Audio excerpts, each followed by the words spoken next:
If you're a developer, or especially if you run a team of developers, you might be spending 15 to 30 minutes per day to follow what's going on with your team. In the next 5 minutes, I'd like to show you one option to cut out that 15 to 30 minutes. And I want to do this by showing you a side by side of what your commute probably looks like today versus what it could look like in the near future.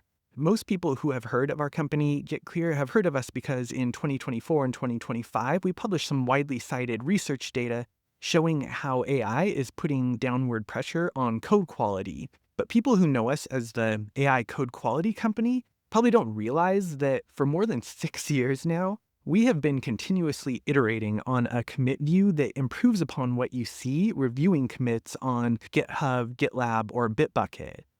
Now, I know why their view is the dominant paradigm, but I don't think it's unfair to say that this view of a day's work is about as engaging as reading a random page from the dictionary. I mean, first you have to choose a repo to visit, then you are, I guess, rewarded with this mile-long wall of paginated text, which still leaves the reader to wonder, which of these commits are creating bugs or fixing bugs? Which ones were AI generated? Which of these commits added new dependencies or migrated the database in a way that might foreshadow DevOps incidents in the near future? With a traditional commit browsing view, it's going to take a lot of clicks to get these answers. So by 2020, GitClear had launched a first visualization of recent commits, but it was very rough at that point. Every year since, we have added more and more utility to this commit view, but then in the past year, it really kind of became an obsession to scrap the entire imperative JavaScript monolith that had taken us 5 years to build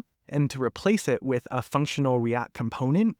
I can confidently say that in my 20 years of professional programming, this is the longest I've ever spent on a single branch. It ended up being more than 300 commits and about a year of on and off work to complete. But by mid-2025, the refreshed version of the commit activity browser has gone live, and now you can swap between views to see anything from which issues are currently underway, to which branches are making progress, to which categories of work has the team focused on the fly without a page load. So in many ways, dynamic coloring is a pretty useful improvement, but that obviously was not what made this task take a year to complete. There were three key improvements that justified the unprecedented investment, and that starts with the third most significant overhaul in the new version, which is being able to enable text under each commit. This lets a viewer get a quick sense for what happened in every one of these commits, what issue it was working on, etc., which you can always expand upon by hovering on the commit, or expand even deeper by clicking on the commit and looking at the diff and all of its details.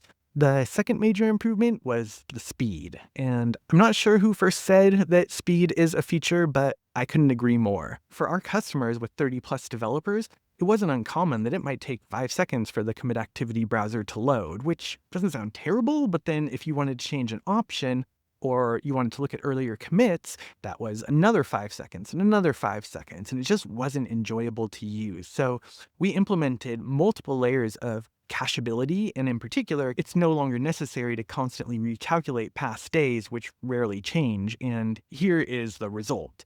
The browser now often loads 5 to 7 days worth of history in just a second or two, and it's so much more satisfying. But that brings us to the number one major improvement that caused this upgrade to take so long, and that is infinite scroll through commit history, which means it's now possible on one page to see a 2 to 4 week sprint history, or even the last quarter of history for your team. It means that now, even if you only have time to visit this view once per week, you can experience the full history of what tickets got worked on and all of these different data points.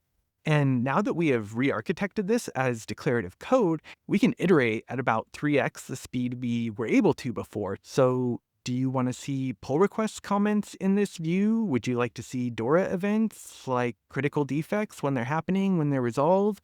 Any of that is possible if our users or the commenters on this video will ask for it. So I hope you found this review of GitClear's commit activity browser useful. You can embed your commit activity browser in any GitHub project README file. It's free for open source and for hobbyists, and it's pretty affordable for companies relative to similar products. So If you join after watching this video, please let us know. We would love to make more of these if they are helpful. Thank you.